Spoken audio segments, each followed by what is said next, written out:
भाईंदर शहर के सभी लोगों को एक अनोखा क्रिकेट, टेनिस क्रिकेट जिसे लोग बहुत ही प्यार करते हैं, क्योंकि पूरे शहर में, मीरा भाईंदर शहर हो या महाराष्ट्र का कोई भी ऐसी गली नहीं है जहाँ पे क्रिकेट नहीं खेला जाता। और सीजन क्रिकेट तो सिर्फ मैदान में खेला जाता है, मगर ये टेनिस क्रिकेट जो है हर गली में खेला जाता है, हर नुक्कड़ में खेला जाता है। और आज हम यही सोच रहे थे कि टेनिस क्रिकेट कहीं ना कहीं ऊपर उसको ले आना चाहिए। हमारे मुख्य नेता एकनाथ शिंदे जी के सुपुत्र और लोकसभा के सांसद श्री श्रीकांत जी शिंदे हमारे टेनिस क्रिकेट के पूरे देश के प्रमुख हो गए। अध्यक्ष होने के बाद हमने ठाणे में टूर्नामेंट ली, अभी हम मीरा भाईंदर में टूर्नामेंट ले रहे हैं। हम इस क्रिकेट को बढ़ावा देने की कोशिश करें, क्योंकि इस महाराष्ट्र और खासकर मुंबई से आगे गए हुए सुनील गावस्कर हो, सचिन तेंदुलकर हो, दिलीप वेंगसरकर हो, ये सभी जो खिलाड़ी है, ये मुंबई से ऊपर तक देश का नाम रोशन करने के लिए दुनिया में उनको चाहने वाले लोग हैं। तो ऐसा ही क्रिकेट जो हर गली में खेला जाए और उसे बनने वाला खिलाड़ी जो है वो देश का नाम रोशन करे, राज्य का नाम रोशन करे। और इसलिए हमने टूर्नामेंट्स का आयोजन किया। पूर्वेश सरनाइक का मैं दिल से धन्यवाद देता हूँ कि PSPL यानी प्रताप सरनाइक प्रीमियर लीग उन्होंने 24 से 29 तक जिस तरीके से इस मीरा भाईंदर शहर में अच्छी तरह से उसका आयोजन किया। और इसी तरह से हमारे सभी शिव सैनिकों के सहयोग से आज इसका अंतिम दिन है। पंजाब यानी हरियाणा वर्सेस महाराष्ट्र का जो है खेल चल रहा है। बहुत ही अच्छा खेल का प्रदर्शन पंजाब हरियाणा की टीम दिखा रही है। महाराष्ट्र तो अभी बाद में अपनी जो है टेनिस की जो शान है वो दिखाएंगे। और खासकर सुबह जो सामना हुआ हमारा पूर्वेश सरनाइक 11 वर्सेस राई मुर्दा मोरवा का सामना था।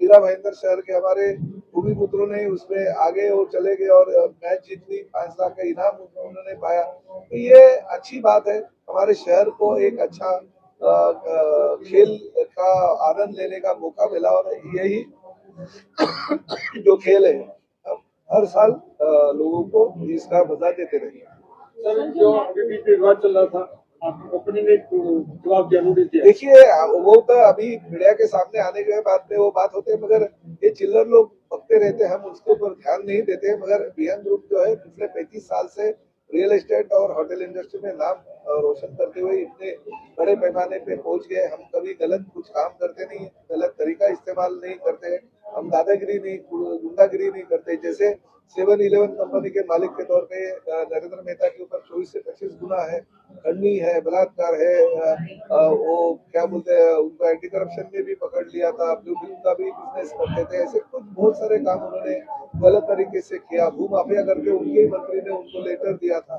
तो ऐसे काम करने वाला व्यक्ति जो गुनाहगार प्रवृत्ति जो होती है उनसे परिचित है, और ऐसी व्यक्ति जब भी आरोप करता है तो उसके आरोपों का कोई लोग ध्यान नहीं देते। और इसी तरह से वो अगर बकते रहेंगे तो भविष्य में मुझे नहीं लगता है कि आगे आने वाले चुनाव में उनकी कोई दाल गलेगी। मगर उनको जो 2019 है वो मेरे ख्याल से वो भूल गए, क्योंकि लोग जनता है, ये जनता हर चीज ध्यान में रखती है। शहर को बदनामी से बचाने के लिए बदनाम करने वाले लोगों को घर पे बिठाती है। ये इतिहास मीरा भाईंदर शहर का है।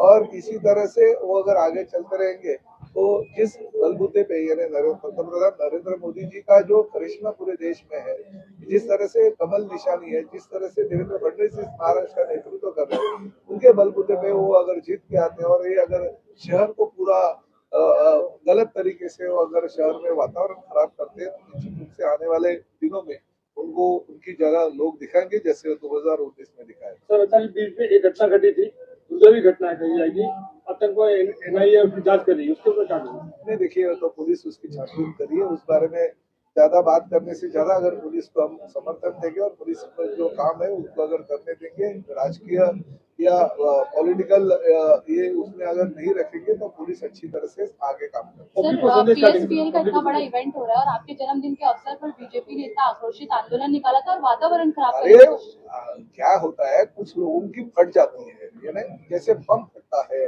पटाखे फूटते हैं, उसी तरह से उन लोगों की फटाखे फूट रहे हैं, वो लौंगी फूटती है ना, वैसे तो ये तो होते रहेगा। और आगे आगे देखो होता है क्या। हम तो देखिए उनको तो लोगों ने, जनता ने नरेंद्र मोदी जी को और देवेंद्र फडणवीस जी की जो कमल है उसको जिता के दिया है, उनको सत्ता दी है, तो मुझे इस बात का दुख है कि वो सत्ता का आनंद नहीं ले पा रहे, वो रात को नींद नहीं उनको आ रही है, सुबह उठते तो उनको प्रताप सरनाईक दिखता है, दोपहर को प्रताप सरनाईक दिखता है, हमारे शिव सैनिक दिखते हैं। अरे क्या हालत है, इसकी हालत तो मैंने किसी भी विजयी हुई पार्टी की देखी है। वो सही तो अंदर आना था उनको पीएसपीएल देखने को, अगर वो फुल था, हाउसफुल था, अभी हाउसफुल है तो क्या करे, तो जहाँ बाहर जाके नारेबाजी चालू कर दी। ठीक है, अगले टाइम पे मैं मैदान बड़ा बनाऊंगा क्योंकि 145 है, 145 में हमारी ताकत और ज्यादा बढ़ रही है, ज्यादा ताकत से लोग काम कर रहे हैं, इसलिए अभी भविष्य में वो वहाँ पे आएंगे तो उनके लिए एक अच्छा स्टार्ट बना देंगे। ये जो डब्ल्यू स्टेडियम बना है इसको परमानेंट स्टेडियम बनाने की, परमानेंट वगैरह बनाने का ऐसा अभी फिलहाल तो सोच नहीं है। सरनाईक साहब, दुनिया का सबसे बड़ा भूमाफिया प्रताप सरनाईक की इस तरह का आरोप विधायक नरेंद्र मेहता ने किया, क्या कहेंगे आप? मैं उनका सम्मान करता हूँ, उनका आदर रखता हूँ। वो मेरे बहुत ही करीबी दोस्त है, मेरे भाई है, मेरे सहयोगी पार्टी के सदस्य है। इतना आनंद लेने वाली बात अगर वो मुझे कहते तो जरा अपने गिरेबान में झांक के देखिए। मुझे ऐसा लगता है वो अपने आप को गाली दे रहे हैं, अपने आप को बोल रहे हैं, मेरे नाम की बजाय वो खुद का नाम लेना भूल गए।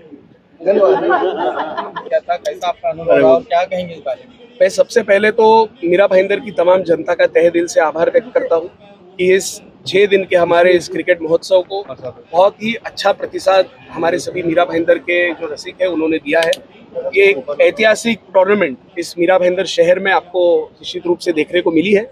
आदरणीय राज्य के लोकप्रिय परिवहन मंत्री सम्माननीय प्रताप जी सरनाईक साहब, इनके जन्मदिन के अवसर पर इस टूर्नामेंट का हमने आयोजन किया था और बहुत ही अच्छा शानदार प्रदर्शन यहाँ पर हर एक जो टीम्स है उन्होंने किया। मुझे बेहद खुशी होती है कि आज सुबह जो थाने और मीरा भाईंदर का गठ था उसमें से मीरा भाईंदर के हमारे संघ ने ये प्रथम पारितोषिक यहाँ पर जीता है। उन्हें 5 लाख का इनाम और दूसरा जो संघ था ठाणे का उन्हें 3 लाख का इनाम हमारे माध्यम से हमने देने का काम किया है। अभी आप देख सकते हो कि महाराष्ट्र और हरियाणा पंजाब की टीम के बीच ये फाइनल की मैच हो रही है और निश्चित रूप से आज पूरे भारत देश से जो कुल मिलाकर 16 संघ है, पंजाब थी, बिहार, यूपी, राजस्थान, गुजरात, ऐसे विविध राज्यों की टीम यहाँ पर आई और उन्होंने भी इस टूर्नामेंट को बहुत ही अच्छा प्रतिसाद दिया। इसके लिए मैं फिर एक बार मीरा भाईंदर के सभी जनता का, साथ ही में हमारे सभी प्रेक्षकों का तहे दिल से आभार व्यक्त करता हूं। सक्रिय राजनीति में आपके आने की चर्चा चल रही है कि मीरा भाईंदर शहर में आप फुल टाइम पॉलिटिक्स करेंगे। देखिए, मैं 2007 से पॉलिटिक्स में राजकीय जो मेरा प्रवास था उसमें मैं बहुत ही अच्छा काम करते आ रहा हूँ और आने वाले समय में मैं आपको बताना चाहता हूँ कि मैं सिर्फ मीरा भाईंदर शहर नहीं, पूरे महाराष्ट्र में मैं अच्छा काम करूंगा, क्योंकि ठाणे शहर और मीरा भाईंदर शहर ने मुझे एक अच्छा जो हम कहते हैं कि मेरे करियर को जो सपोर्ट करने का काम था, ये मीरा भाईंदर और ठाणे शहर ने हमेशा दिया है। तो निश्चित रूप से विशेष प्रेम ये दोनों शहरों पर मेरा हमेशा रहेगा।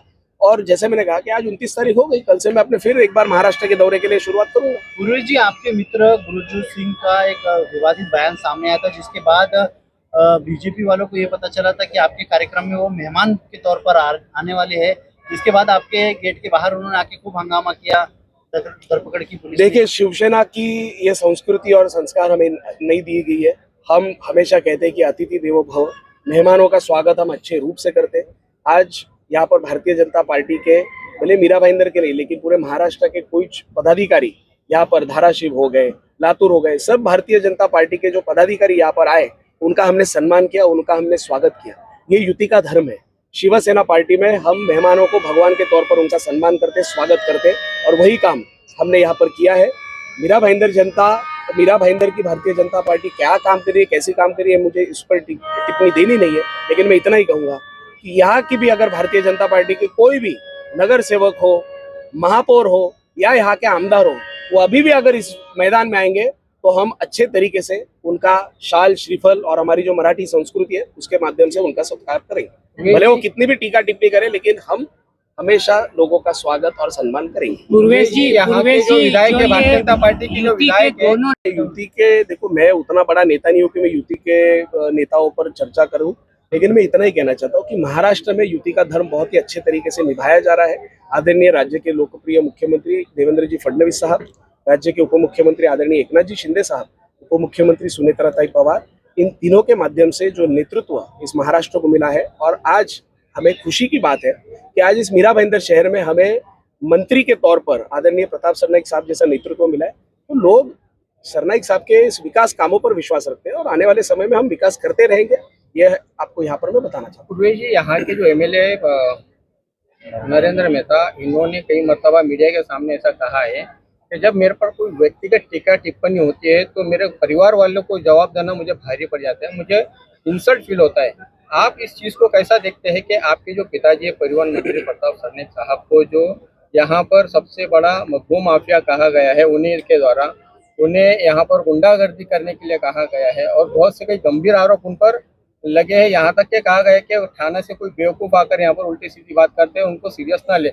इन सब आरोपों को आप कैसा देखते हैं जो यहाँ की स्थानीय मैं मराठी में हमेशा एक चीज कहता हूँ की मला अभिमान आहे माझ्या बापाचा की आज एक राज्य का परिवहन मंत्री जिसे आप देख रहे हो, ये एक समय पर रिक्शा चलाता था, एक समय पर अगरबत्ती बेचता था, एक समय पर अंडा भुर्जी की गाड़ी चलाता था और उस व्यक्ति की प्रगति ये मेहनत करके हुई है, झोल झपाटे करके नहीं हुई है। आज हमारे वैयक्तिक हम पर कितने भी टीका टिप्पणी कितने भी करो, लेकिन हमारे जो संस्कार है, हमारे माताजी हमारे पिताजी ने हमें जो संस्कार दिए, हम हमेशा दुश्मनों का भी स्वागत ये अच्छे तरीके से ही करेंगे, उनको सम्मान हम देते रहेंगे और कितना भी किसी भी टीका टिप्पणी करने तो ना, देखो कैसा होता है